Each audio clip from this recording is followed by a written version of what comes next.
तर का म्हणता बे पोट्ट्यो, आज आम्ही चाललो होतो ऋषी तलाववर. तर आज हे पोट्टे म्हणे आता कॉलेज सुटल्यावर आपल्याला काही काम नाही म्हणे, ट्युशनची सुट्टी आहे म्हणे, म्हणून जात होतो बा. पोट्टे आंघोळ धुवून आलते खरं आज, म्हणून घाई करे जायसाठी पुढं पुढं होत होते बा.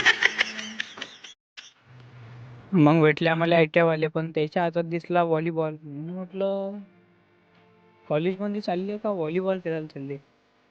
बॅगा पण नव्हता बा त्याच्याकडे. जाऊ दे आपल्याला काय करत नाही. मग आलो आपण ऋषी तळ्यावर. ऋषी तळ्यावर आल्याबरोबर भाऊ म्हणे आम्ही एंट्री मारतो म्हणे, व्हिडिओ बनव म्हणे. एंट्री एंट्री बाप्पा कुठं सांगणार भाऊची. मग आता आल्याबरोबर आता सेल्फीवर बिल्लो.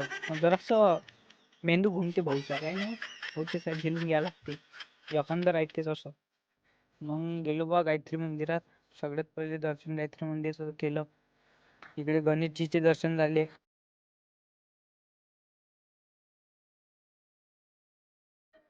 मग अंदर गेलो तर स्नॅप वर भिडले होते बा सोबतचे सोबती. मग स्नॅप मी काढली आहे ना. मग दर्शन गीत झाले. पाहून घ्या आपलं गायत्री मंदिर आहे असं. एकदम शांत वातावरण होतं तिथे, एकदम शांत. इकडे फोटोग्राफी साठी बसावटाला बी चांगलं बनवलं आहे. मग निघलो बा बाहेर वापस जायसाठी. 10:30 वाजताचा व्ह्यू पाहून घ्या भाऊ, ऋषिकेश मंदिर पत्ता. एकदम चांगलं वाटत होतं इकडे बसल्या बसल्या. 5-10 मिनिट बसलो तरी चांगले. मग हनुमानजीचे दर्शन घेतले. मग निघलो वापस जायसाठी. शौर्य गेला घरी. मग आम्ही चाललो बस स्टँड कडे. बस स्टँड कडे जाता जाता आणखी 10 मिनिटांना आला बा शौर्याचा फोन, मी येत आहे म्हणे, थांबा म्हणे. मग थांबलो बा.